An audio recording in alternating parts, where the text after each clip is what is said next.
But yes, I thank you for coming and taking time out of your busy schedules today. And what we're going to do, I'm going to give you a little history of why I think we're here and where we're going to go and some things for the future that I think we are going to be a part of. The very first thing is we started on the venture of Quality Matters. And Quality Matters is just a stamp of approval for our online courses. There are two big organizations out there that actually review your online classes, or they have certain guidelines that you should read. And most of it goes back to some accrediting body, whether it's Northwestern or SACCOC. There's Quality Matters, and then there's Online Learning Basics. Those are the two. And both of them are nonprofit. They're just there to help us get our online classes done well. Well, in that process, in Quality Matters, you have to have course objectives, okay, and unit objectives, all right? A lot of you do that, and I'll explain to you why I think you do it. You just don't always document that you do it. But that's part of that process.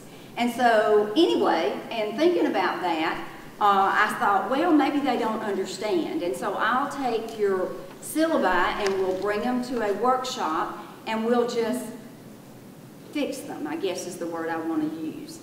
And so when I started looking at syllabi, this is no reflection on y'all, I just started to see that some of the syllabi looked a little outdated. Talking about your student learning outcomes. I'm all about giving the student the tools to be successful. There's an old saying that my dad said is you can lead a horse to water but you can't make him drink. It's our job to lead him to the water. And so as I looked at that, some are pretty good in the STARS Guide when I say that. They just need updating. And in my historical journey, I started thinking, well, why are they like this? Well, guys, those syllabi and what you have been going by for such a long, long time have not been updated since 1993. Unless there's been a discipline committee that's gotten together. The STARS Guide came when people got together from the 4-year institutions and the 2-year institutions, and I'm sure that I would have loved to have been a fly on the wall to see how they came up with whatever they came up in those particular courses. But it was good because it helps our students. And so what I did is I called Barbara Ann Spears at the system office, and I said, Barbara, I said Miss Spears, but Barbara Ann, have you looked at the STARS Guide guidelines in a little while? Tell me about that. Tell me what's going on with that. And she said, well, we're going to get the discipline committees together, and we're going to work on that. And I thought, when's that going to happen? And she said, I don't know. And right now, as all of you know, I don't think the focus of the system is academics primarily. I think the focus of the system, so I'm not being critical, it's just not, it's not the focus right now. Although all of you sitting in these chairs today provide the foundation for everything else that's being taught. You know, you can't be a worker if you can't write, you can't be a worker if you can't do some math and all the things that go along with that. So that's very important.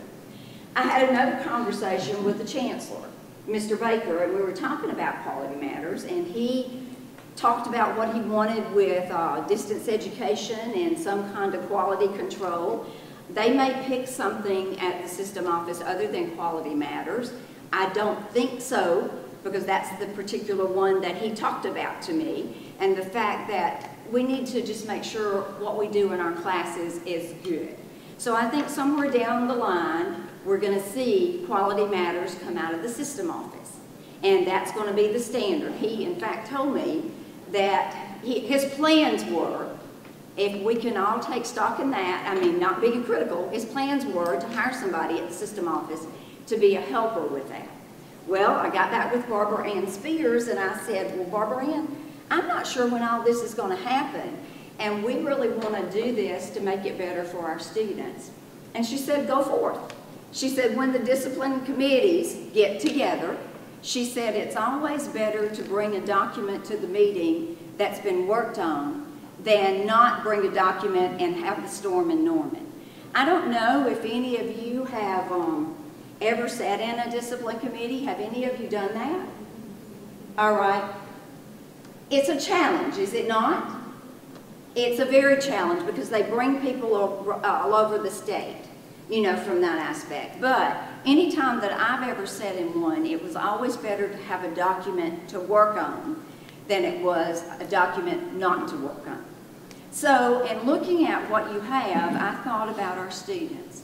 And so this is, a lot of times when you're reading your course syllabi, I'm not sure under the student learning outcomes or whatever you have that it's clear exactly what you want that student to do.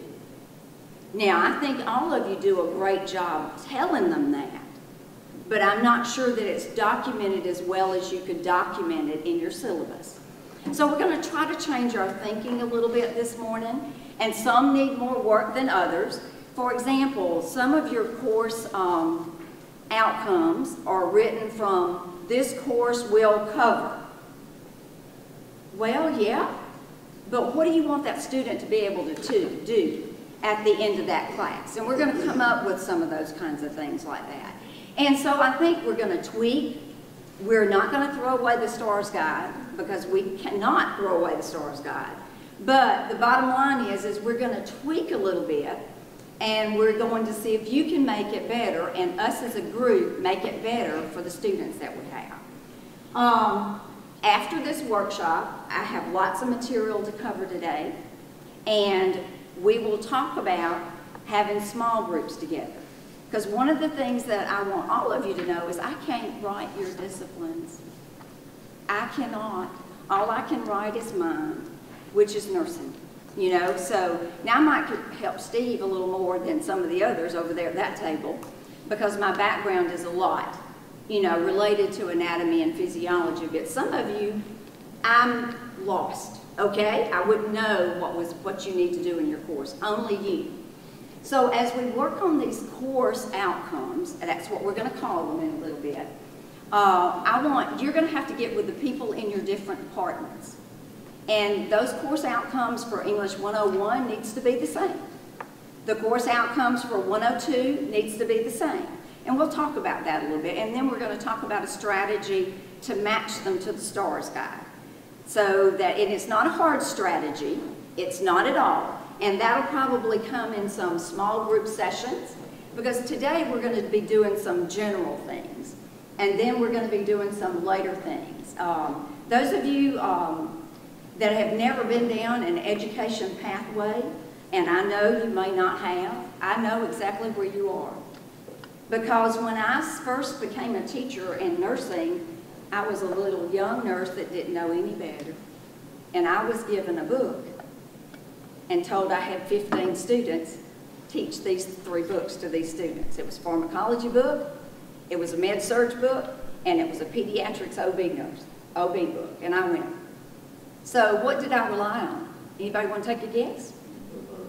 The book, exactly. But I also relied on my experience. Who did I like? Which teacher did I have in nursing school? And who did I like? How did they present it? And what were the tough kinds of objects that they had?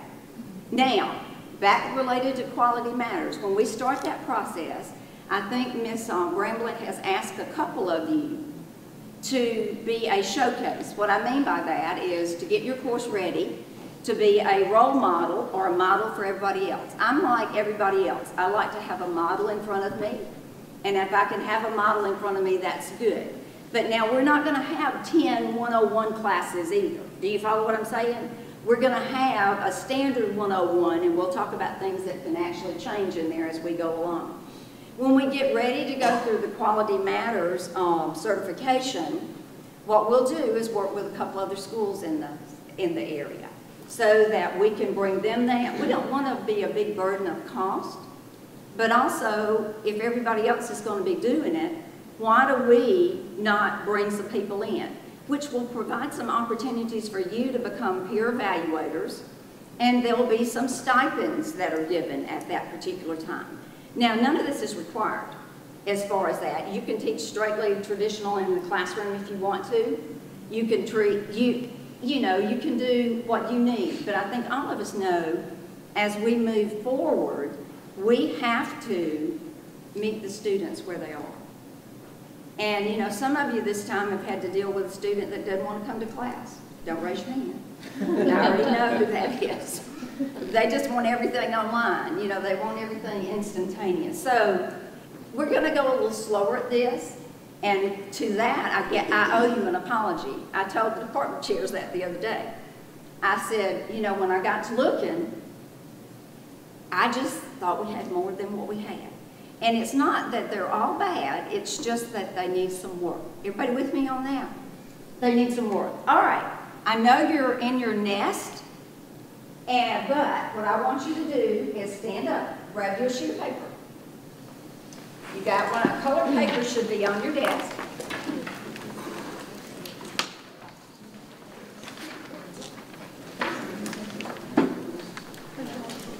I just think this works better standing up. The other thing before we do this little activity, the other thing that I want to say is today needs to be very collaborative, very interactive. I have many faults, but 2 faults when I teach a class is going too fast, okay, and keeping you in your seats way too long, because I just thinking I've got to do something, you know, during that time. So I've got me a timekeeper. If you do not understand something, you are like my regular students. Just raise thy hand. We'll go back over whatever they need to be. And it's okay if you say to me, Dr. North, you're going too fast. It's something I've tried to master for many, many years. All right, I want you to follow my directions. Take your piece of paper and fold it in half. Take your piece of paper and fold it in half. Tear off the right corner.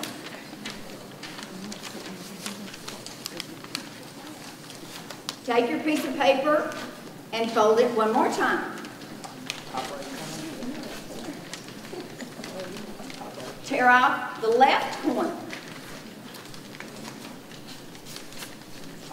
Take your piece of paper and fold it one more time. Tear off a corner. Tear off a corner.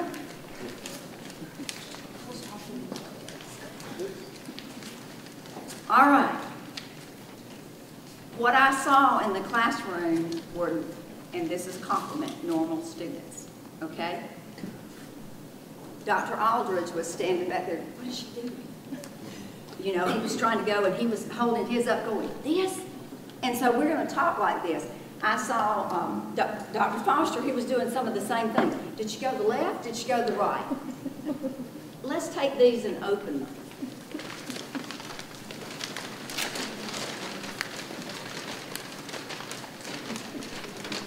Would you hold them up? Would you hold them up, ladies and gentlemen? What do you have in the room? I like that one, Darlene. It's snowflakes. The reason I'm doing this activity today is hopefully it will help you realize that I gave all of you the same directions. You can sit down now. I gave all of you the same directions, didn't I? I even demonstrated it, didn't I? And what kind of results did I get? I think sometimes when we do that in the classroom or from the syllabus, which we live by in our class, that's how students react to what we've got written as our student learning outcomes, because we haven't always thought about it from the student's viewpoint. So today we're going to do a couple things, and I've got an outcome for the workshop, and I tried to put it in the fashion that we would do, outcomes and objectives. And what we're going to do is learn about developing measurable course learning outcomes to facilitate student learning. We're also going to, we might not get to this one, because this is a lot, but we're going to learn about creating a course map that includes course learning outcomes, learning activities, and evaluation strategies. Now, this is outcome 1, and I wrote some objectives. The way that I see the difference between objectives and outcomes is primarily this way. And you're not going to find, there is no universal language. There is none. If you read and read and read and read, there is no universal language out there. But we're going to try to adopt one so that when you and I have a conversation, that we know exactly what we're talking about, okay? So we're going to talk about some different comments that are there, and you certainly can read those. And when all of that is over today, what will happen is I'll send you the PowerPoint if you want it. We're going to talk about something that's new called Designing Down. We're going to talk about domains of learning. We're going to talk about some common terms. We're going to talk about the difference between different kinds of outcomes. And we're going to talk about what are usually the 3 ingredients of an outcome. And we're going to talk about Bloom's taxonomy. Now, when you think about designing down, this is different. This is very radically different than the way I was taught and probably some of you were taught. When I was given that book as a nursing faculty member, I was also given a Psych 210 book one time and said, go forth and teach, because Brent, don't take this very loud, but I can teach psychology. You know, I have those little hours in there to teach psychology, but as a new faculty member and not knowing, I thought I had to cover the book. And if you are any nursing people, those of you that have had an office over in the nursing building, how fat are them books? That's not good English, but how fat are those books? They're that fat, aren't they? They're huge. You know, instead of making you have strong muscles, they make you have back problems. You know, that's the only thing. So what we're going to talk about is we're going to talk about a different strategy. And designing down means you start thinking about your course this way. It means that you think about the course related from what do you want that student to be able to do at the end of your course. That's what that's talking about. And it's thinking about what are the big ideas, what are the big concepts, what are the knowledge bases that you want them to know, what are the things that you want them to take away from that class. And then you have to think about how are you going to make sure they know that. What's the evidence you're going to require from that student that they know that? And then how are you going to get them there? In other words, is it going to be a rubric for an English paper? That's your evidence. And your learning activities can be a myriad of things. In other words, what are you going to do in your class to teach them about, I just saw one this week, comparison and contrast essay a couple weeks ago. In other words, what are you going to do in that class? Now, how you're going to evaluate it and your learning strategies should always change based on you as a faculty member. Whatever you want to do. Because I like tests and I like group work and I like so-and-so. But some of you other people like different things. Now, this right here is when you think about objectives, you have to think about what are you writing an objective for. And there are 3 types of learning, and we're going to probably stay mostly in cognitive and behavioral. And what I try to do is not give you the long, fancy term. I don't like long, fancy terms, but when you think about a cognitive objective, that's the thinking or the knowledge you want your students to be able to do. When you think about a performance objective, that is the doing part. Over in the technical world, they will have more performance objectives than we will over in the academic world. Most of yours are going to be cognitive. In some classes like ethics, religion, and some of those, you will have affective. And when you think about affective, I do put soft skills here, but what do you want that student to be able to value or care about at the end of your course? Now, here's some common terms. And so we're going to try to think about what these common, and I'm going to define them in the PowerPoint. So you guys, the handout you have doesn't really go with the PowerPoint. It's a reference. So I wanted to give you something since I don't see anybody with a tape recorder wanting to listen to me as they go to bed at night, you know, and those kinds of things like that, I wanted you to have something when you got away from here to go back and review. So we did it that way. A program outcome is what you want people to be able to do at the end of your program. And a course outcome, we've decided that. And an objective are the steps to the outcome. An objective is the steps to the outcome. In other words, what is the knowledge, skills, and attitude that that student has to do to be able to write a comparison and contrast essay? To be able to talk about the theories of psychology. Oh, Ken, you don't have to help me, because I was just glad when I got out of economics, you know, from that area. But gross national product, what are they, you know, what are the things that they have to be able to do to get to that course outcome? Then learning activities are any of those things that you ask the student to do, or you, to facilitate that. And then sometimes we use these words interchangeably, but I don't want us to. Assessment is when you give a student something to determine that they have learning is taking place. Okay? An evaluation is when you make a judgment of whether the learning was at a certain level. That's your A, B, or C. And sometimes we use them interchangeably, but assessment really is all about learning. In other words, it's those things you do in class when you have clickers, right?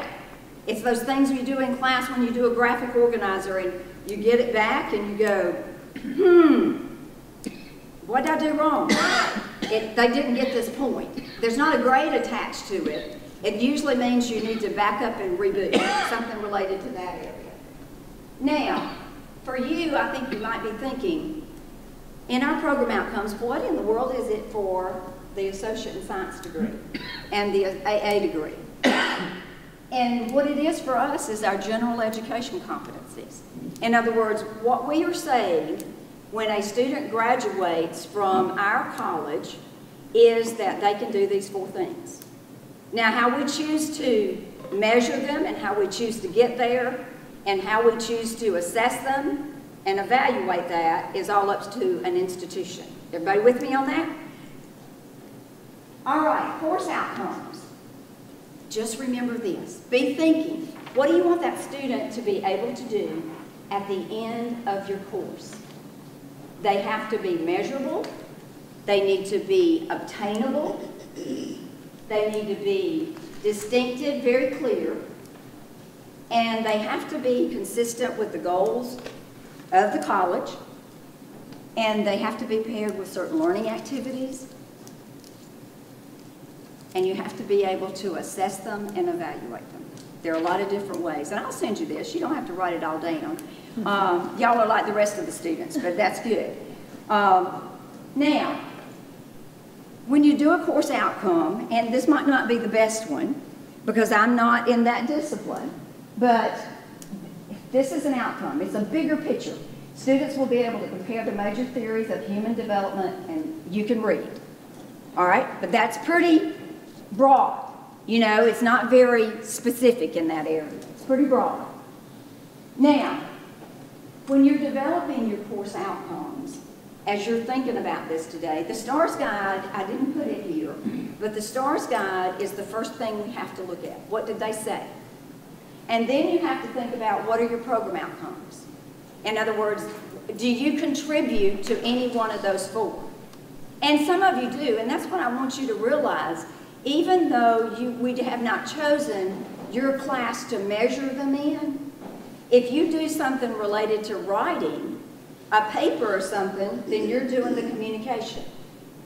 If you choose to do something in Ken's class with numbers, then that, or counting, all of that, you really are meeting those, although we've decided to measure those in Math 112, English 101, speech, and art and music, I think it is, from that area. Is everybody with me on that?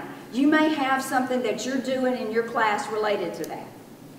Now, let's go back a little bit.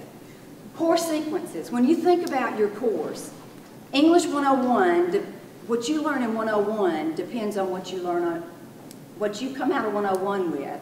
You have to be able to do 102.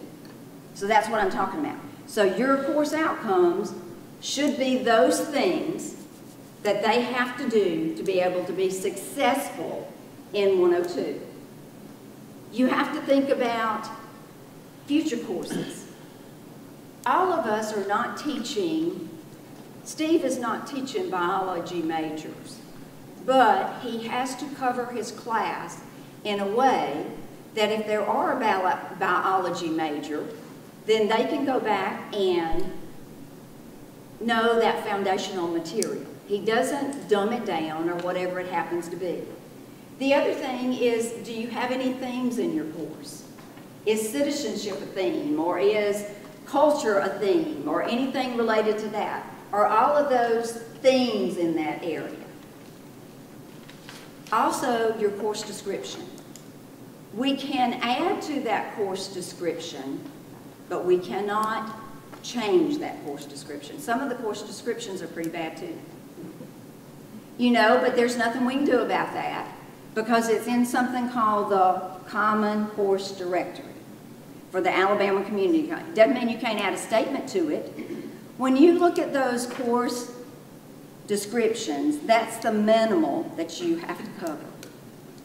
Doesn't mean that you can't cover more. That's the minimal you have to cover. And I know some of you are looking at me, I'll do good to get that covered. And that's fine. But the bottom line is if you thought something was important, that's where we would go with that. Now, what I want you to do is at your table, I see y'all have done what I wanted you to do without really realizing it. Think about a course that you teach. And think about one thing you want that student to be able to do at the end of your course. And write it down. And we're going to share. I'm not saying write a course learning outcome. What I'm saying is, what do you want that student to be able to do at the end of your course? So, I'm going to give you about 10 minutes. If you get done before that, I'm of the opinion if we get done before that, that's a good thing. You know, but sit around. I'm going to go around and see if you have any questions related to that. In other words, what do you want that student to be able to do at the end of 201? What do you want them to be able to do at the end of Physics 201? Just pick one. All right? What do you want them to be able to do? Gwen, is that sunscreen or an adult beverage with body armor? It shines.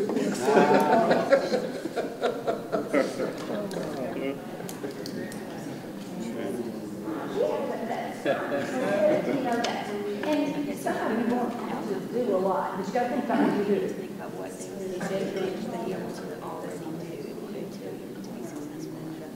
Okay. And then, you could even do history or whatever. Okay?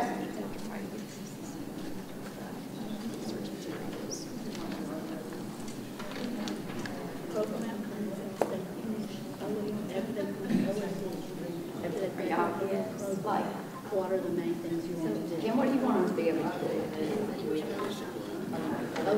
There you go. All right, and so if you were doing an online class and that was a unit of instruction, you know what you have to do. Okay, good. Good. Open outcomes. I think it's called brush national body. What are the things that you do? Okay, it's gross, didn't it? And all of those coaches at school should make their students be able to take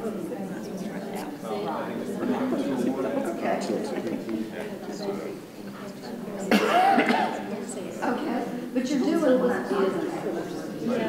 All right.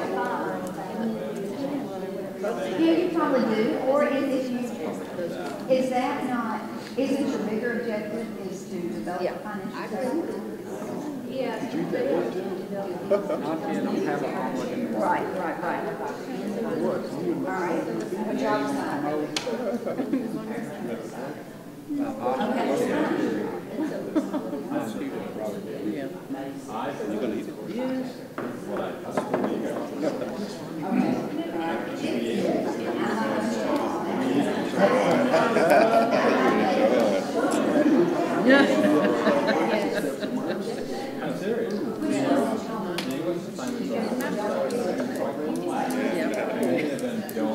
Follow the same direction. Part of the challenge is I need to do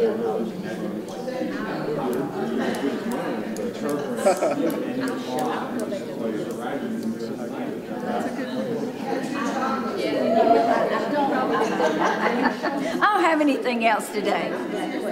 All right, what do y'all? I'm just expecting to be coming in with that.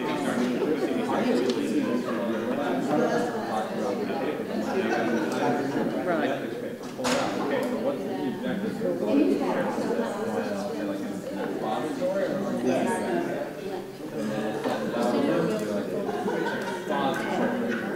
Y'all coming okay? All right, is this helping you a little bit? Good, good, yes. It makes a difference. Good. speed, so it might be a little different than ours. It has to be, John, with the complete. Y'all all got one? You said specific, right? Yeah, well, in other words, what is something you want that student to be able to know, a skill, or, those KSAs, the knowledge, skill, or attitude, that student can do at the end of your course. To me, that was freeing to me, because that's designing backwards. I don't have to cover what's all in that book. It's not that you're not going to, but if I have, like, some anatomy stuff, some physical science stuff, some physics stuff, what do you have to know in 201 to be successful in 202? What do you have to know in Physics 213 to be successful in 214? That's where you need to spend your time. Okay. All right.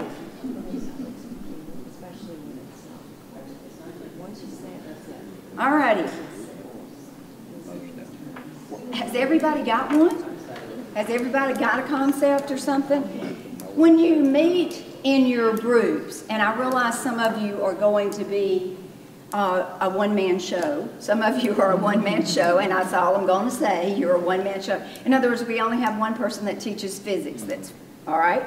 And we have several of our adjuncts that only have adjuncts teaching some of those areas, like Spanish and things of that nature. So you don't have a full-time person in that area. But would you share? Now think about this. This thing you want them to be able to do at the end of the course could be knowledge. It could be a skill.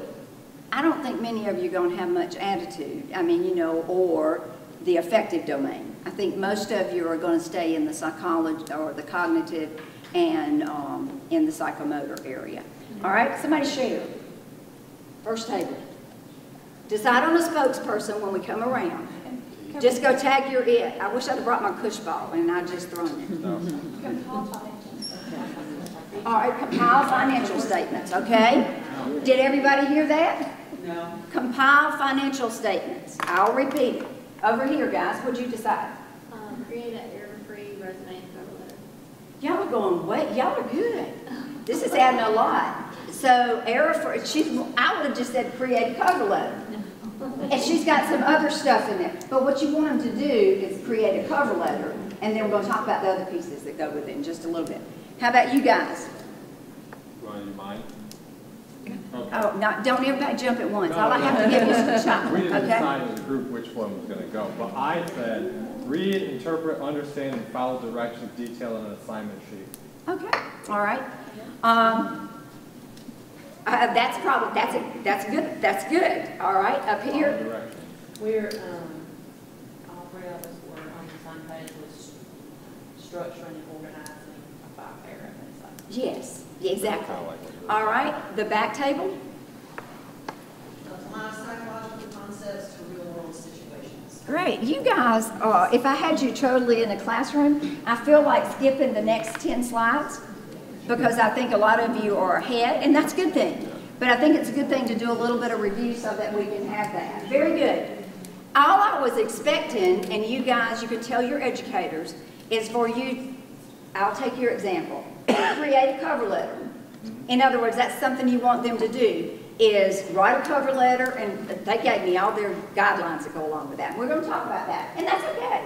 That's not a problem with that. Now, when you think about an outcome, it usually has three parts. It has an action verb, it has a learning statement, and it has a condition. There's not a lot of, in the literature, sometimes people call condition context of when it's going to happen. It's the degree to which it has to happen. Over here, did they have some conditions in theirs? Because you said error-free. So you've got some of those kinds of things like that. And when they said right? The right was the action verb, and the cover letter was the learning statement, and you also went ahead and had the degree, which is the condition. Everybody see that piece there? All right. Now let's talk about Bloom's taxonomy. Inside your handout that we have, there is some Bloom's taxonomies there. And I'm just going to tell you what I know about Bloom's taxonomy and how I do it. If you have a better way, those of you that have been in education courses, please share with the group. If I'm working on a new curriculum or I'm working on a new course, I tend to get really good with these words. It's about halfway in there. There's a divider in between there. It looks like, oh, excuse me. It looks like this, and then there's a page behind it that also is Bloom's taxonomy. May I borrow yours just a minute? What I do when I'm writing my course outcomes or my objectives, I have to keep these definitions in front of me, because these definitions are critical, and it's only what you know. In other words, if you, in that behavior, if we just said cover letter over here, she's got to decide how is she going to observe that behavior. So, and at what level? Is it going to be at a remembering level? Is it going to be at a applying level? Whatever it happens to be. And then when she does that, then she picks the verb that goes along with that. Everybody with me on that? Now, sometimes, and I'm going to jump ahead of myself just a little bit, sometimes you'll find verbs in the same column or different columns. Explain is one of them. Identify is one of them. Sometimes you'll find it over in the understanding column, and you'll find it in sometimes the analyze column. The definition determines where it goes, and you have to be able to defend that. In other words, if you're asking them to do the behaviors of analysis using that word, then it's an analysis verb. If you're asking them to do the behaviors of remembering, then you're doing remembering. Now, how many of you had education courses? Yeah, you did. This is probably old news to you. But there are two forms of Bloom's taxonomy. The very first one came out in 1952, for those of you that are history buffs, so he's been long gone, long time ago. And he just categorized it as knowledge and comprehension. I think you've seen those. Then in the early 2000s, this new revised Bloom's taxonomy came out, and that's what I gave you, because I think it better fits. It doesn't mean that you won't see the other one out there, but I gave you the revised. The revised one, somebody found out, what is knowledge? Is it a noun or is it a verb? Yes, okay. And if we're picking action words to observe them to do something, did knowledge really fit it? So somebody did a dissertation somewhere, and that's where the new ones came. Because these are really verbs. When you think about create, evaluate, analyze, apply, you can use those as verbs. They're exactly the same as the others. The others are just done in the noun format. That's the reason. But they worked pretty good for 48 years. I mean, we didn't do anything for 48 years. And then in 2000, somebody wrote a dissertation, and this is where this comes from that area. Now, I have to keep those in front of me when I'm writing, because I know exactly what I want the student to do, but I can't always remember what's the best word. Are you like that sometimes? I can't remember if it's a design, or do I want them to create, or whatever it happens to be. So I have to have that. The sheet that's behind you is more words. And it's just on there because sometimes I will pull out the one when I'm just looking for a word. And the other time I'll go, okay, now what was that definition? And I'll pull out the one that has the definition. Now, only you as a faculty member can determine where you want to put that. But there's kind of a rule of thumb. When you do outcomes, that usually is at the very minimal understand. Okay? We don't use that word understand, and we'll talk about that in a little bit, okay? But most of them are at the application level and above. In other words, you want them to be able to do something with the information that you provided. All right? And they can be higher than that. It depends on where that course falls in your curriculum.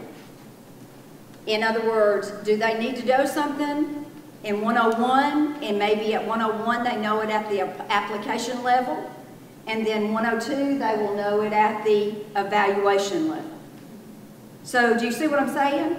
In other words, it depends, but most often I've never seen an outcome be written at just the knowledge, the remember level down there, because that's just knowledge. And I see very few at the remembering, or what we used to call comprehension. Most of them start at the application. Now, there's a thought process behind that, because I know sometimes people are thinking, now how do I write these objectives? And when you write these objectives, if you have a course outcome, and we'll cover it again, that is at the analysis level, this is important. If it's at the analysis level, then your objectives are below that. In other words, your objectives are a little bit more specific, and they can be knowledge, they can be understanding.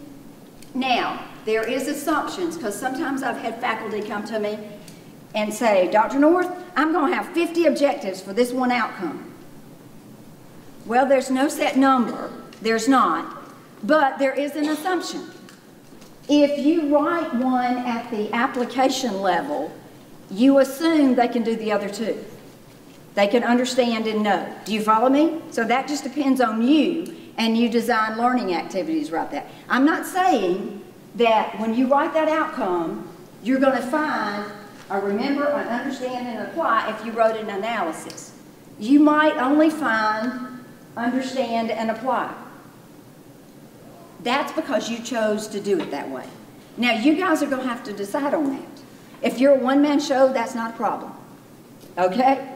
But if you're not a one-man show, y'all got to talk about it. Because those should be the same. You know, those should be the same. Because what you're doing this for is you want to provide a roadmap for students. You want to provide them the tools to be successful. You can't make them use them, but you want to provide them the tools to be successful. Now, action verbs, and I just did some. Action is what you can, it's a objective thing that you can see. That's why you pick action verbs. And this is probably the biggest error, and maybe it was something they did back then, and maybe they pulled it because I don't know where it came from, in 1993 or 1994. Verbs to avoid, when I was pulling your STARS Guide syllabi to go by, a lot of them have understand in there. How do you observe understanding? They write a paper. Well, then why don't you say, write the paper? How do you measure appreciate? I don't know. You want them to do something. Comprehend. I'm trying to look at your eyes today to see if I've lost you. That's why I walk around. And so, I do not mean to be in your personal space. I actually got that on an evaluation one time. Students wrote me up for teaching physical assessment. And they said, Dr. North gets in my physical space. She comes over to the table and watches me do everything. And so I should have probably told y'all this at the beginning. From now on, I tell everybody, I'm going to be in your personal space. I don't care if you doodle. I don't care whatever. I'm looking at your eyes to see if you understand. And do you not do that in your class? Or the expressions of your students? The deer in the headlights versus, yes, I'm getting it, you know, from that aspect. So, yes, I'm going to get in your personal space today. But it's just who I am. It's just like I told him, some of you wanted this videoed so other people could watch it. And I said, this is going to be bad. Because I'm not going to be able to be in front of that camera the whole time. But anyway, these are words that you can't objectively see. That's the cardinal rule. You can't objectively see, understand. You're going to see a behavior, and if that's the case, write the behavior. They've designed something, they've told you something, they've created something. Now, learning statement, that's the what. In other words, like over here, I'll go back to your example. Your cover letter is your learning statement, okay? And write, that's your action verb, all right? Then the condition is the context. I've already just told you that, or the what of what they have to do. Sometimes it is at some percentage, like she used error-free cover letter. Some of your others will say just wherever it's going to be done. Develop a business plan for X, you know, depending on where that happens to be. Or develop a small financial statement for a small business. And there are definitions that go along with that. So those three parts are always looked at when you're writing that student learning outcome. Now, we're going to use some examples here. And I just put some here and tried to write them a little better. Guys, I'm out of my discipline. So they might not be perfect, and that's okay. Because I'm telling you up front, what? I'm out of my discipline. Like, the course will introduce you to major periods in the history of Western music. What does the student have to do? Nothing, do they? And you've got to think about that. And that's what I see in a lot of your STARS guides. This course will introduce you to that area. Now, math, Mindy, yours are really pretty good. I don't know if you sat on that committee for sociology. She's raising her hand. They're actually pretty good. They do have some understands in there. But anyway, the next one that's much clearer, the student will be able to what? Summarize the important what? Features of major periods in the history of Western music. Now, if I'm a student, I know exactly what you want me to do. But that's big picture, isn't it? I didn't say one thing about music. It's a big, broad topic. And then you will understand important concepts and principles. What? I actually read some of it. I'm not being critical. I just read them and thought, you have to bring who you are with you, and nursing is my background, and those are always very challenging students. Let's just say it that way. And they fight to pass, and I don't blame them because those courses are only offered once a year.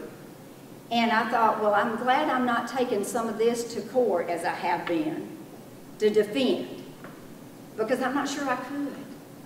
And I'm not sure you could either. When you say that, I'm not sure you could defend those, like this course provides or this whatever in that area. The second one is much area the student will be able to apply concepts and principles of psychology to personal and social issues. If that one's good, Darlene, rip it off. There's nothing wrong about ripping off and duplicating. And then you will present a speech on a topic that interests you. It's just unclear. It's just unclear. The student will be able to present effective, informative, and persuasive public speeches. Is that not clearer? And our students need to be able to see what do I have to do in this course. Now, the ultimate question is they don't ever read anything except the grade part. They don't ever. I mean, it just what's funny is watch your syllabi. They just flip them up, you know, the very first day of class, and they only go, what I have to do. And then the second word is what I have to do to get A or B or just to pass. Those are some different kinds of words and verbiage. But anyway, those are some examples. Now, I want, let's say we have 6 groups, and I want you guys to work with this table, and you fix the first one, okay? You guys work with this table, and you fix the second one, okay? You guys work with this table, and you get the third one in a better term. And if you guys would do 4, there are 5 of you guys. And if you want to, if there are too many and you want to join another group, that's fine. Now, you can... All right, I'm going to give you about 10 minutes. And I want you to get some, when you're ready to write it, come get some flip chart paper. Because I didn't. Exactly. All right. Has everybody gotten theirs written? We like just a little bit? Good. All righty. But you should. They're almost finished. All of your students come to you. Because I want, and we're going to talk about each one of them. At least at 70%. And all of you need to be peer reviewers. If you can think of something to make it better, there's nothing wrong with that. It's peer review. You know, we're among friends here. All right. Are y'all finished? Okay. All right. Then outcome 1, the vague verb. Students will understand. I guess y'all can stay up over there, whoever's going to talk about it. Oh, okay. Students will understand the consequences of the various forms of pollution. Okay? We changed the verb to categorize, as we felt like that if they knew the forms of pollution, and that was down on the understanding or remembering level, and that at this point they may be analyzing / evaluating. We looked at a couple of other verbs even on the creating and evaluating list, but they'll be able to categorize the consequences we add in water and air pollution. All right. Since our science guy said those were the 2 good. Right. That's good. Yeah, y'all are using here. All right, so the verb is categorize. The learning statement is what?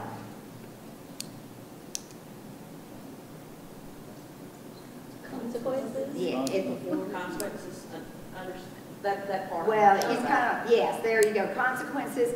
I would actually say it's categorized. The consequences is actually your condition. You've actually put it in a different place because you're looking at, that's what you want them to know about that. That's the context you want them to have that. And there's nothing wrong with that. Nothing wrong with that at all. So the learning statement, water and pollution is what you want to do with that. And sometimes they'll do with that. Does that make sense? So the learning statement is what is the subject matter they're actually learning? Yes. Okay. Yes, All right. like cover letter. Okay. Do you see what I'm saying? Cover letter. Cover letter. And they can be worded, and see, there's nothing wrong with that. All right. Number 2. What do you guys think? You think that one's okay? Think it's broad enough? No. You science people? I think it should have just been pollution. Just pollution? You could have done that. I actually thought about that, and that's why I wanted just pollution. And then what you could do is write an objective to water and air. So here I have a question. Okay. Yes. Whatever. But Okay. these, not me, these course outcomes, so if I say, for example, my course outcome is to have a student write a 5-paragraph essay with no errors, then no one should get out of that course without being able to do that, and that's impossible. Right. So course That's objectives correct. need to be a little bit lower level than creative, because creative, Well, no, your condition, or your condition needs to not be that stringent. You can say, create a 5-paragraph essay using with a score of 3 or above on the rubric, whatever that is. That's fine. But I think that's important to think about is that course objective, everybody should be able to do that when they leave the course. Exactly, an excellent point. Right. And everybody should be able to do it. You know, at some level, whether it's the A, B, or C, or whatever level from that area. Okay, good job, guys. Let's give them a hand. Good job. All right. Number 2. Steve gets to talk. Students will explain the benefits of exercise on the cardiovascular system, explains our action verb, our learning statement, benefits of exercise, and our condition is cardiovascular system. Agree? And that's at the evaluation. Yeah. Okay, and you're just defending that because of the behavior you want them to do. Because explain could also be at the what? Remember, it could also be at the second level that we talked about. And you just have to do that's the hardest thing for me to get sometimes, but you as a faculty member determine that by the definition of what you want them to do. All right, number 3. 3, students will develop effective science skills. Okay. All right, we are not good science people, yes. Students will be able to use lab equipment following departmentally approved safety standards. What do you think, guys? Could you say that again? Yeah, I can hear you. Students will be able to use lab equipment following departmentally approved safety standards, or utilize it effectively. We want them to be able to, at the end of this is one of their science skills is using lab equipment. Okay, say this. No? That would be good.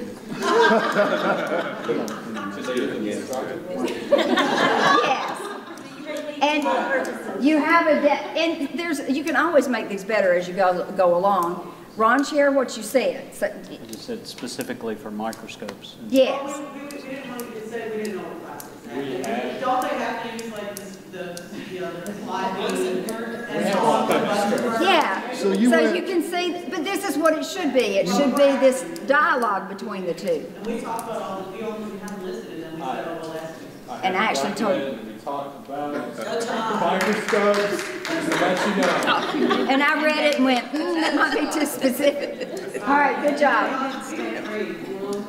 That's okay. That's my A group over there, right? Students will be able to plan and experiment, that adheres to the scientific method. They changed that, that's not what Okay. I said. And then students will be able to classify types of living organized business. Okay. All right. Action verb, everybody see those parts that are there? All right. And then the last one, more than one outcome. Okay. Who's talking?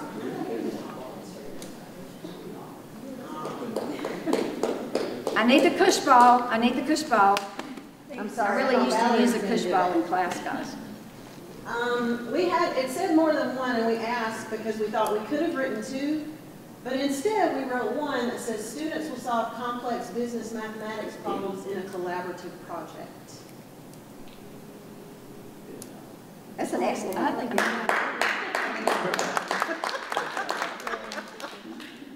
all right. She Googled. Let's check a minute. All right. What determines your action verb?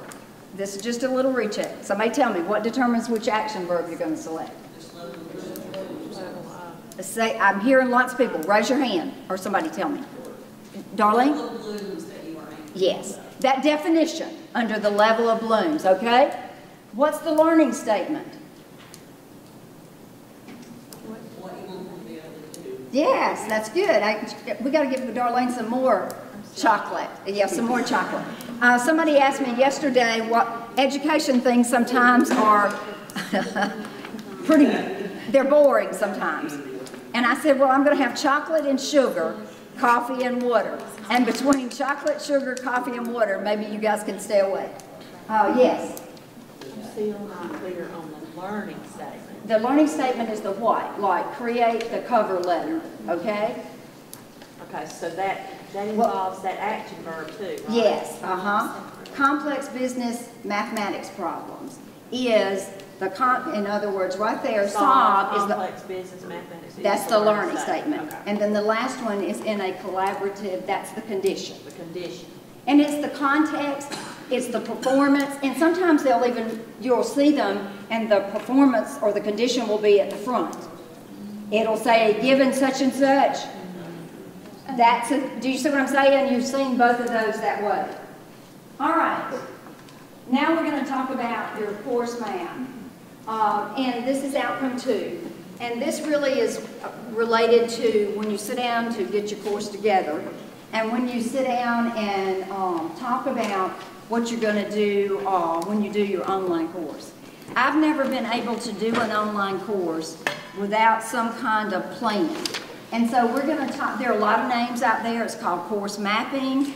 It's course plan. It's called guidelines for your course. There's just lots of names. Remember we said there's no universal term, but we're going to call ours a course map because it's the guide. It's what you're going to give to your students.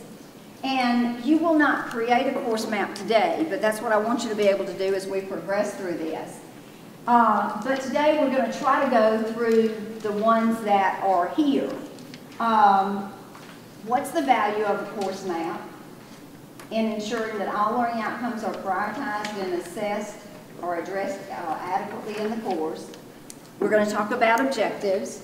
We're going to talk about learning activities. We're going to talk about assessment, evaluation, and make sure that we've got those two, everybody's using the same definition. Now, when you do a course map, you wrote one outcome today. It wasn't even really your outcome, but you wrote an outcome. When you sit down to do your course map, the very first thing you're going to have to do is make sure you have as many course outcomes as you need. Now, I'm going to give you a guideline. Remember, there's no hard and fast rule in all of this. I've never seen a course, and I've looked at this stuff in my previous position before I came to Alabama Southern. This was my job, is working with faculty in a teaching and learning center. But I've never seen a course in my experience, now watch me, you'll find one tomorrow, that has less than about 4 course outcomes. I really haven't seen any that have more than 10, and that's a big course, like a project or something. But usually it's somewhere between 4 to 6. So as you're sitting down to look at your outcomes, and I'm not going to say 7 is wrong. Only you can determine that as a group of faculty. But the average is somewhere between 4 to 6 in that area. Once you have written all of those outcomes, then what you have to do is write those objectives for each outcome. That's the second phase. What do you got to do for that student to be able to do? And I always think about it. I use an abbreviation called KSA, and it's what's the knowledge, what's the skills, what's the attitudes. Most of the things you're going to do is knowledge and skills. And this is what the steps to that outcome. All right? Now, objectives are a lot more specific, or try to be a lot more specific. And I think you saw that from the last slide. And that kind of guides what you're going to be covering in class. Now, some of you, I've heard you say, well, I don't do this for my regular class. Oh, yes, you do. I haven't seen, I've watched a bunch of you teach. But I have heard you say that I don't do this for my class. I don't write down all this for my class. You may not have formalized it, but I see every one of you that I watch. You go in there and you go, today we're going to do ... All I'm asking you to do is document that ... Do you see what I mean? What are you doing? So that that student will know what to expect that day. I've been hearing conversations around today about sharing teaching strategies, and that's a good thing. Because some of them were trying to say you want to do a flipped classroom, and how do you get to do that? And all this kind of helps you a little bit with that. And then, once you do those things, once you have an outcome, now some of you are going, well, how many objectives do I need? Remember the rule for that. You will sit down as a group and decide that. But you don't need 30. You know, why would you write 5 knowledge objectives when one understanding would do? Do you see? You just got to work with that. Most of the time I see, I don't know, I have seen up to 15, but it's just up to you, whatever you write. And to recap that, if your outcome is at the analysis level, then everything below it, in other words, if you write and understand, then you're assuming they know the knowledge, okay, or the remembering. And then if you write an application, then you go up to the one you've got. Now this one right here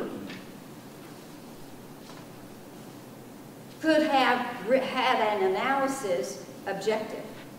And the reason why you could have separated out, students will categorize the consequences of, or you would have said something, a different verb, of water pollution, and then you could have done air pollution, and then you could have had them do something even higher to demonstrate they understand both, or to take a stand.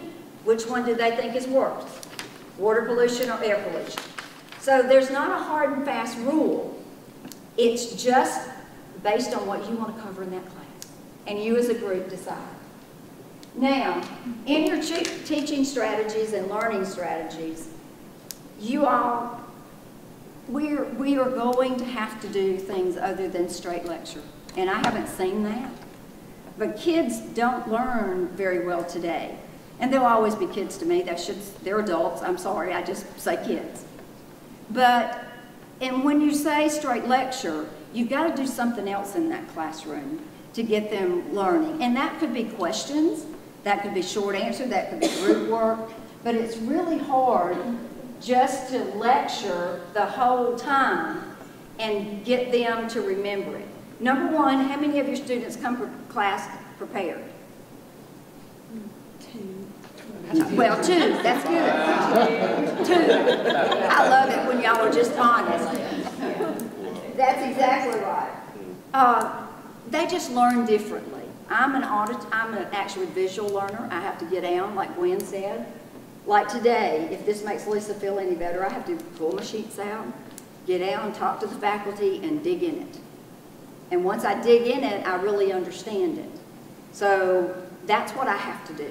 And when somebody just talks to me for an hour without letting me do something a little bit with it, then that's really hard. So one thing that's important is that your teaching strategy and your learning activity must match the level of the outcome. For example, if you just delivered facts, and then you said on your exam, compare and contrast World War I don't know, to World War II, and the sociological impacts. Is that even close, Brent, to what might be a test question? I don't know. But the point being is the compare and contrast. If I've just talked about this happened in World War I, this happened in World War II, I haven't given the student any time to practice it. And that is a big breakdown. We have to allow students the ability, whether they do it or not, we can't control that. But we have to give them some learning activity and use teaching strategies that allow them to practice. So if you're teaching at a knowledge level and you're going to give them an activity that is an application, that's really tough. And then assessment strategies. I love assessment strategies. I use them all the time. You're going to get my favorite one at the end of the day today, and I'll tell you how I use it. But assessment is, hey, write the 3 most important things you learned today. Hey, fill out this graphic organizer. It will keep you, have any of you ever done this? Instead of me saying this, I'm just going to ask you. Have you ever taught a lesson, done a lesson, and just changed it all up? A topic, a unit, or whatever. And you spent hours preparing it. And then you go do it. That we all go forth, and we deliver it. And then we get the grades. Have you ever looked at your grades and went, wow, this is not what I thought I was going to get on this? Have you? I mean, there are a lot of reasons why, but assessment is to determine if learning is taking place. That's our definition of that. And if you do some activities along the way, clickers, graphic organizers, good test questions, homework assignments, any of those kinds of things, you'll see where the missing parts are. And it doesn't have to be something else that makes it hard on you. You have to pick what you like. And that's an important piece, is to pick what you like. So that assessment will tell you that you have to change things. Like, Darlene, Miss Andrews just told me this morning that she was having difficulty in her upper level class. And sometimes, because they don't know the concepts, well, sometimes you have to stop and say either provide them an activity to read those concepts, or they're not going to pass. And you don't always know that unless you do something along the way to be able to do that. And it's just that you want your students to succeed. You know, one thing that when I look at your end of the semester course grades, I'm not a believer in the bell curve. I'm just not. Now, that's your own philosophy. That's your own philosophy.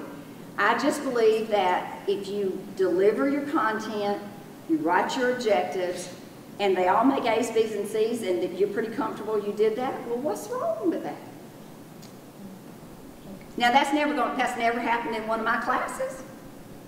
But I don't believe you should, if you have 10 90s and above, is what I'm saying, then only 3 of those get an A, and they all get A's, whatever they earned in that particular class.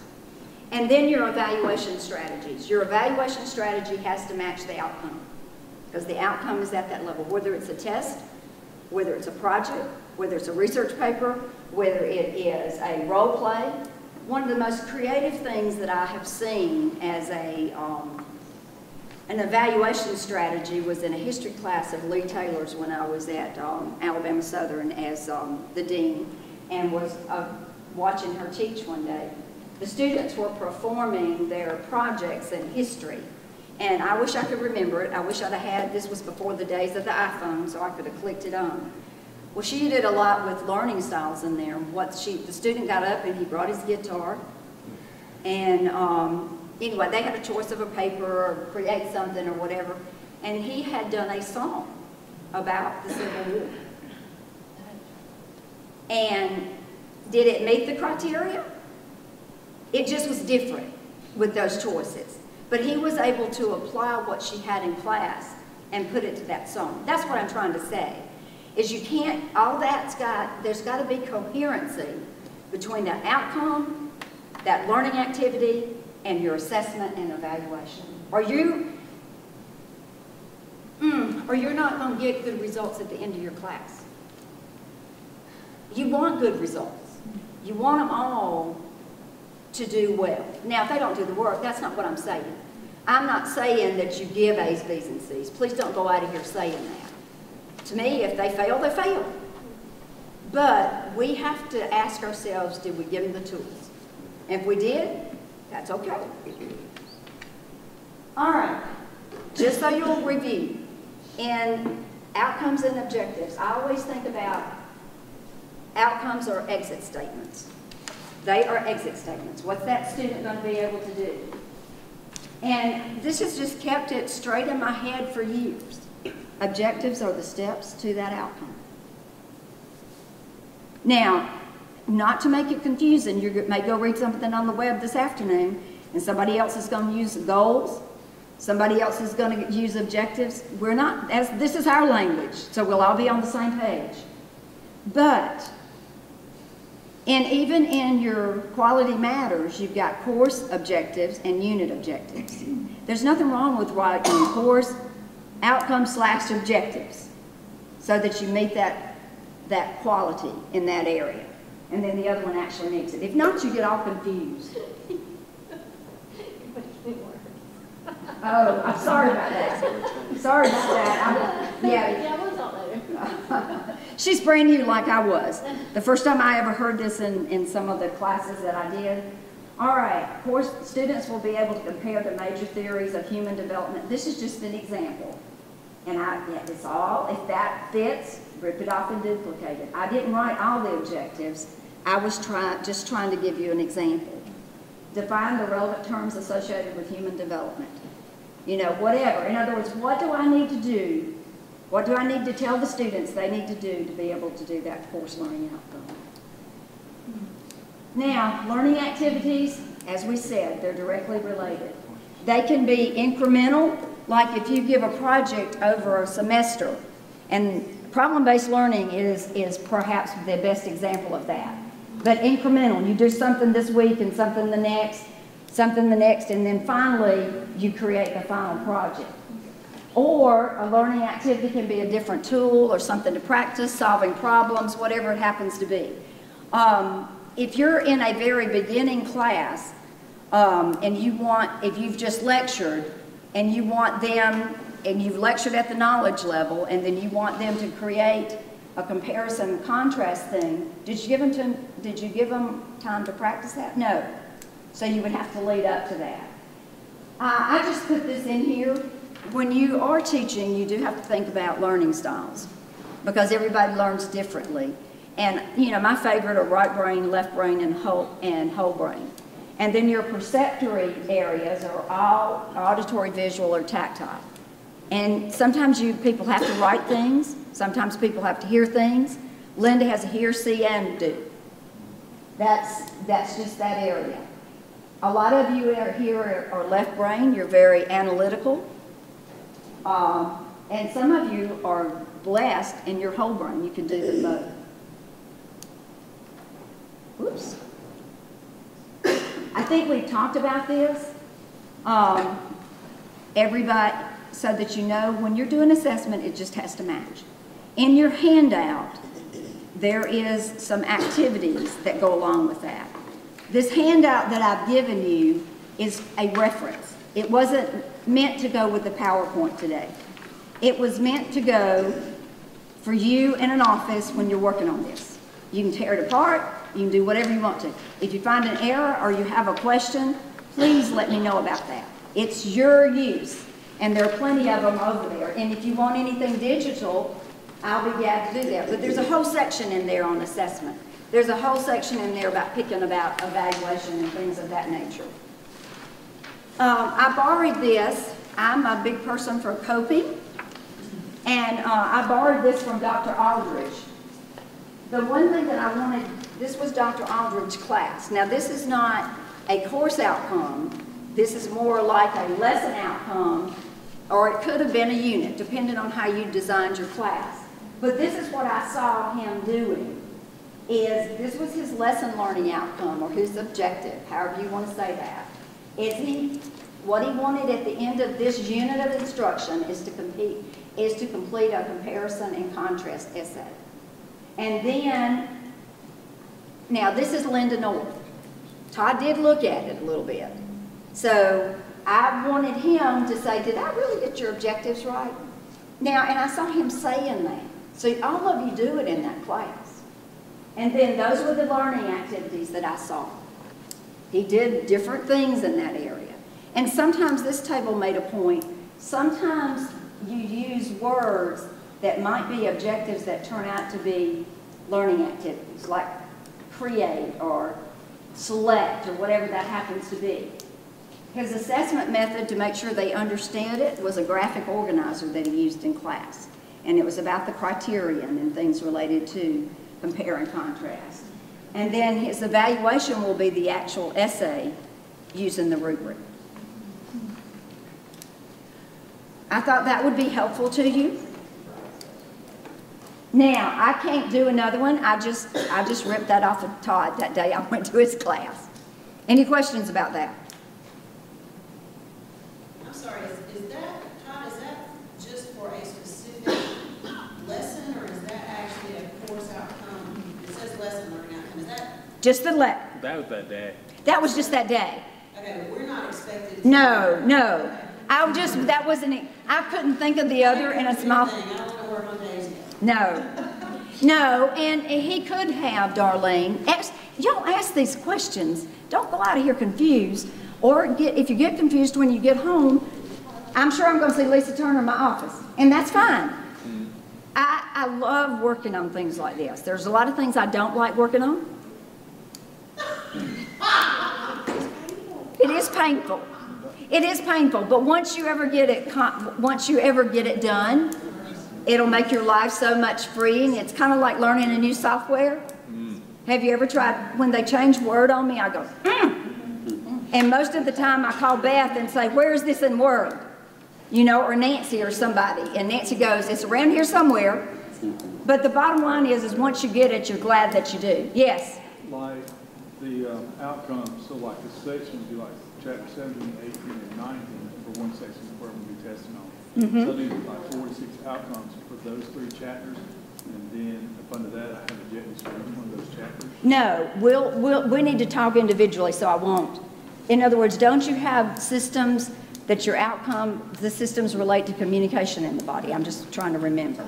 There are systems that relate to there are overall topics of those units. Do you see what I'm saying? That's the outcome. And then you have the objectives underneath that outcome. But we'll work individually on that, okay? All right. No, I just did this because I wanted you to know that you're doing it every day. And he could have made a unit on compare and contrast, you know, because they have 6 essays to write. That just happened to be that day. Isn't that right? 6 essays? Yes. Okay. All right. Questions? Sure. On our standardized syllabus for 106 and 107, we have the learning objectives first and then the outcomes afterwards. That's exactly what I was going to ask. What are those on these lists of things you just gave us? All right. So what we have is, Yes. Yes. All right. Student learning outcomes that we have used on your course, because this will help it be better with Robin, is what I'm calling course outcomes. They're the same thing. They're the same thing. SLO. Your student SLOs are the same as your course outcomes. And Does that make sense? Course outline of topics or the objectives? Yes. Or the objectives? Yes. Your topic is your objectives. so you create your learning outcomes first, say 46 learning outcomes Right. course. And Right. then from there, you create the objectives throughout. Well, your objectives should be written for every outcome that you have there. In other words, I write an outcome, I write my objectives. Now, she made a good point. When you're putting a course together, and only you'll know this, once you write these course outcomes, you're going to have to decide how they should be taught. In other words, just because you wrote them 1, 2, 3, 4, doesn't mean they're going to end up being 1, 2, 3, 4 in your delivery. Everybody with me on that? You got to have some, so you may have to, you will teach them in the order of simple to complex. In other words, what do they need to know first before they do it second to before they do it third? That's why I think we need a common language. Everybody uses student learning outcomes to mean everything. But a student learning outcome just means looking at learning. We want to know what's at the end of the course and what's at the end of the program, which is your graduate competencies, or from that area. Some other programs have their own in that area. Now, I do need some, okay, Amy, more questions. So program learning outcomes is what we write for SACs, that is for a department. Most of the time, yes. Yes, most of the time, yes. Yes, most of the time. They're looking at that, but sometimes it's not. But most of the time, well, that's the truth. That's true. It's the truth. So I don't want you to go out here and say Dr. Norris said that. And it takes you a long time. It takes a while to get through this. Any other questions? Dr. Norris, can we not change our syllabus template to reflect how you're going to talk about this? Yes, yes. In other words, what I want to do is I want you guys, a couple of people to work on, maybe the people that are doing it. Yeah, we need to change our syllabus template. It made everything perfectly clear to me. Yes, and we do. That was where I was. What's the fun in that, Lisa? Well, some people, that's exactly right. That's exactly right. We are going to have to change our course template because we have to stay within the SACS guide. So there's a couple of ways we can do that. I want to know what y'all want to do. You know, because to me, when you put the work in to change this, the first courses that we want to do with Quality Matters, but we really need to do this in all our classes to make this better for our students. You know, of course, are your English 101s and 102s, the psychology. We're doing that Gen Ed certificate so that everything that's online, and then we'll eventually get to others. And it doesn't mean that we can't do others now. That's just our goal so that we can market the Gen Ed short certificate as a totally online program from that area, or primarily online, depending. It would be online if they take physical science from that area. So we need to work with those. So that's the Quality Matters piece. Another decision we've got to make is we've got to think about this as faculty.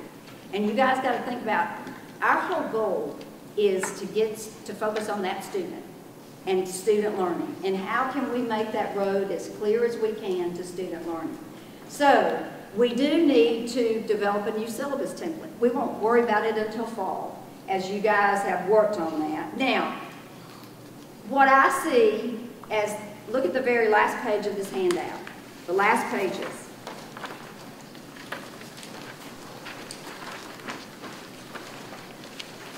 It's the very last pages. I wish I'd have numbered them all, but I didn't. And I'll try. I'm cognizant of your time. I really appreciate you guys coming today. When you have as much work to do as you do, but I don't think what we're doing here today is not important. It's very important for our students. It's very important as we go into this period of performance-based funding, it's very, very important. The 4 criteria that I have heard that the funding formula is going to be, notice what Linda North is saying, heard, not seen in writing, okay, are the number of graduates, the number of retention at 12, 24, and 36 hours, the number of CTE graduates, and the number of graduates of special populations, which mean financial aid, first generation, those kinds of things like that. But that's not the only reason we should do it. We should do it because this is just really good stuff. That stuff has not been updated in a long, long time. And, you know, it's not clear to the student what they need to expect, so it's not clear. If it's not clear to me, then goodness, why would it be clear to the student? This is just a template that I have used sometimes in the past for a course map. And what I actually can see, if I matched it, and it's just one. Everybody see where I'm at? It's the second page. The first page, and we'll get this to you digital. The first page is right here. It says General Education Outcomes and Academic Course Outcomes Objectives from the STARS Guide. All right, the first 4 are our general education outcomes. All right? The second 4 I ripped off from English. In other words, that's your English ones that come from the STARS Guide. So everybody's going to have to put whatever comes from the STARS Guide here. Okay? And then, to me, this is just a working document for you. I'm not going to take them up. It's a working document. And then the next page over is my interpretation of how you should use this document. Now, if you can make it better, oh, I don't mind a bit.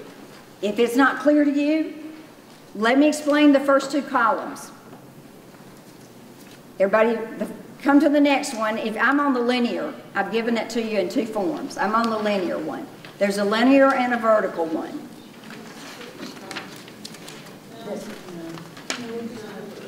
You don't have the linear? This is all over. It's in the wrong order.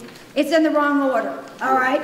Go back about 3 pages. Go back 3 pages. Find this sheet. I'll walk around. So I'm sorry it came out in the copy machine. Nancy, you got it. There you go. Yes. This, I'm sorry it's in the wrong order. I didn't look at that. I apologize. Y'all okay? Everybody there? Yes. Everybody there? Clint, everybody looking at this? Okay. Everybody looking at this? I put two forms in here, just because we have right brain and left brain people, and just because you likes and dislikes. These forms, listen, are the same. One of them's just vertical, and one of them's horizontal. My preference is vertical. Miss Bramlett's is horizontal. So you may use either. But I thought it would be easier to see in the linear right here. What this has happened is when this course outcome was written, you first have to write your course outcome. And I don't know if this one's right or not. I just wrote something, you know, from your English 101. I just tried to fix it, okay? Y'all will make it much better and much more informative than Dr. North did. But then, to show that we aren't getting away from the STARS Guide, it matches to the STARS Guide number 1. It matches to number 1 in the Gen Ed outcomes. Now, the Gen Ed outcomes are not as important as the STARS Guide, and I'm thinking in the syllabus, if we could do a table that has your new outcomes. Do you know what I'm saying? Let's say you have 5, and on the left-hand side, you write a number to the matching STARS Guide. Everybody with me on that? In other words, if you have 5 and you have 6, then this one goes to STARS Guide 1, this one goes to STARS Guide 2. I want somebody that's really working on this to help me with this, because the way I see it may not be the way you see it. And if you can think about it, and then what will happen is in your syllabus, we'll change it. You'll first have your STARS Guide outcomes.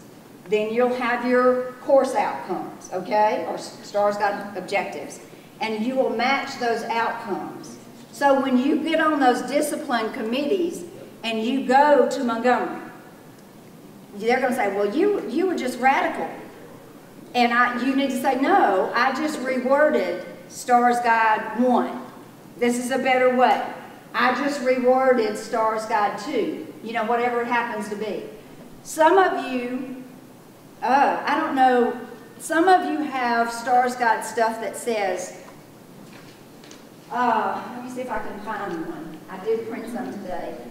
It's, that's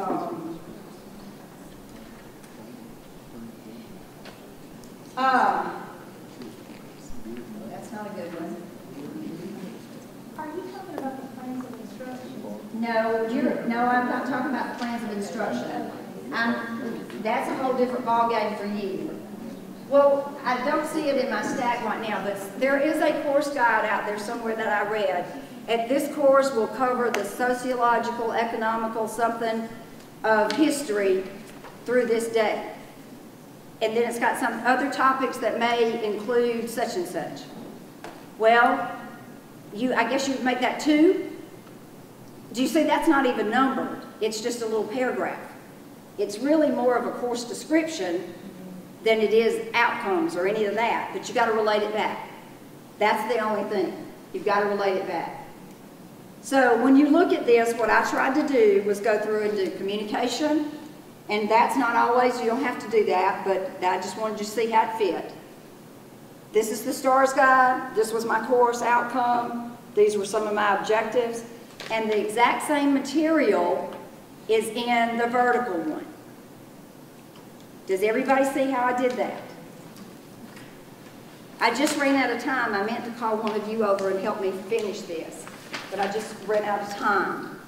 In the vertical one, the page didn't print, we'll have to get that to you electronically. Okay, and all of this I will get to you electronically so that you can work on it. I'll even just hand you the handouts if you want them electronically. I don't mind, but I also wanted you, if you're like me, I wanted you to have something you could put on your shelf and have it right there without having to look on your computer.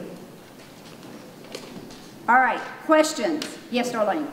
Okay, so the map that you're building over now, that is also a requirement that we do that for all the courses along with us filling out objectives and things, we have to do the map? No, I'm not.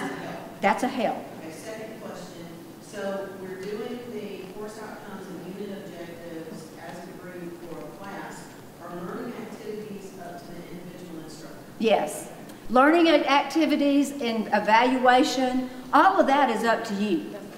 To me, that's I call that, the standard is the outcome, and the objectives is the standard. You can get to that outcome any way you want to.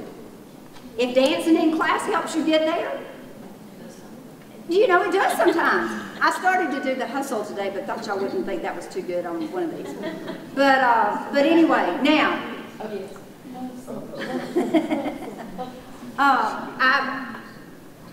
when you get from this place, now, those of you that are doing online courses, I think you're going to have to do all parts of this. You know, it'll help you, so that you'll know what you've done in those areas, so that they can see the organization across that.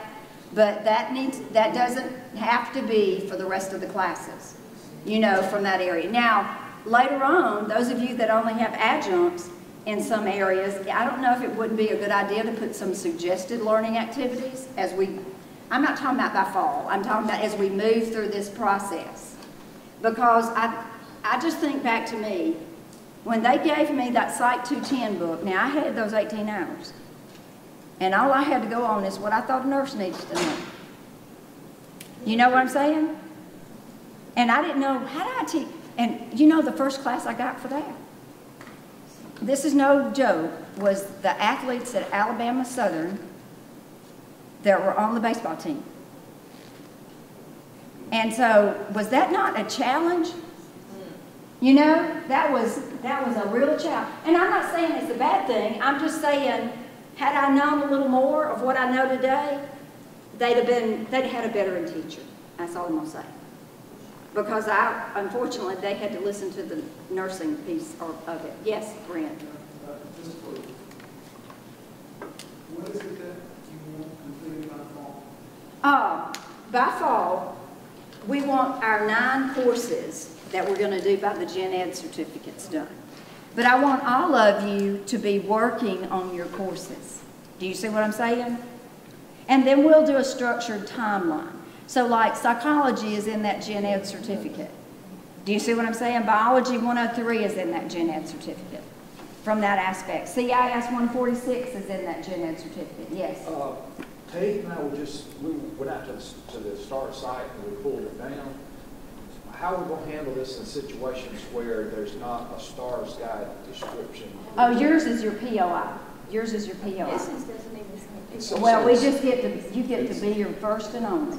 And some of those things we don't have. All right, does everybody understand that? Now, what I'm going to do from now on, is I'm going to do some weekly time frames or bi-weekly and just set it up. And what I would like to accomplish is working with you in small groups. Because y'all are asking me things that I can answer, but I think I'm confusing other people that's not relevant. Do you understand? Are you talking about time frames and stuff for the 9 classes that have to be done online? Yes. Yes. Because those are the ones that have to go to Quality Matters. Isn't it 9, Nancy? It's 101, 102. Help me here. English 101 and 102. Psychology. Speech is in there. I'll send it to you. Economics. Economics is in there, I think. And art is in there. Or maybe it's music. But I'll send it to you. But it's those 9 courses that need to be done that way, because they're going to be the first ones that go through the Quality Matters.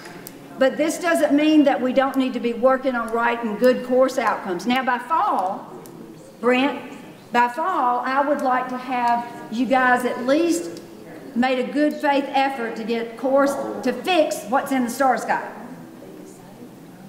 Do you see what I'm saying? Just those outcomes. I'm sorry, but good faith effort by your definitions today is not very well defined. Exactly. Okay. In other words, I would like to see, I want those 9 courses done totally. And I would like to see by fall, we'll pick some classes. Let y'all help me decide, you know, which ones do we want to have exactly done with, student learning outcomes. Because we got to have a new syllabus template. So y'all think about that. Tell me what's reasonable. I'm okay with that. I'm not here to kill everybody. because you're going to have time, you know, you're going to have time to get that together. And if I'm going to, I mean, I will work with you to get that together. It'll be fun. I know it's going to be hard for some of you, but it'll be fun. But the other thing, so what has to be done by fall is those 9 classes. It's a Math 100 and a Math 112. Or I believe it's what it is. And I don't think sociology's in there, Mindy.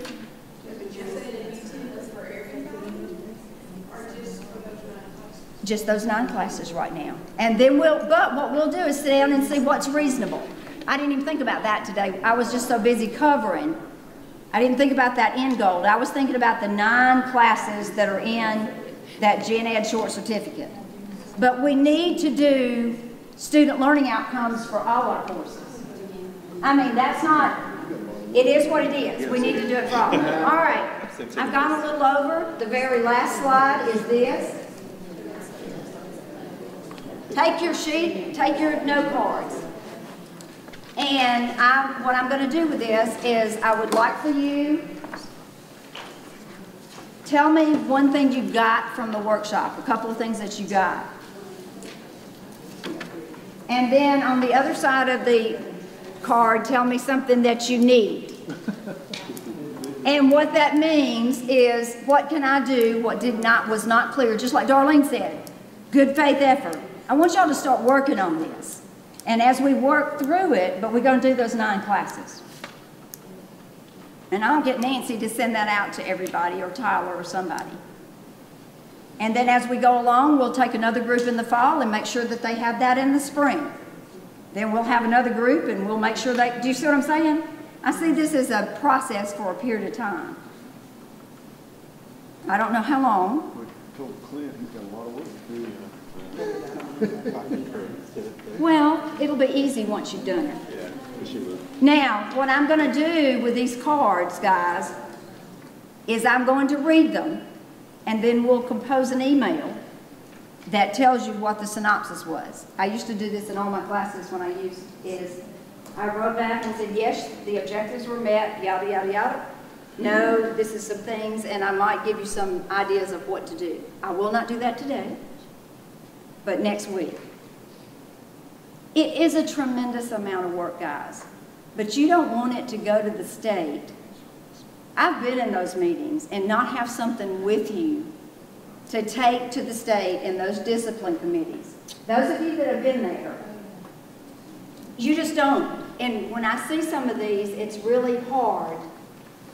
It's really hard. Some of you haven't done that because what happens in those state committees, it's all about me and what I teach. And it should be all about the student and what the tools we can do. Another thing, if you bring your stuff already done and it's done right, then just use yours. I've seen that happen too.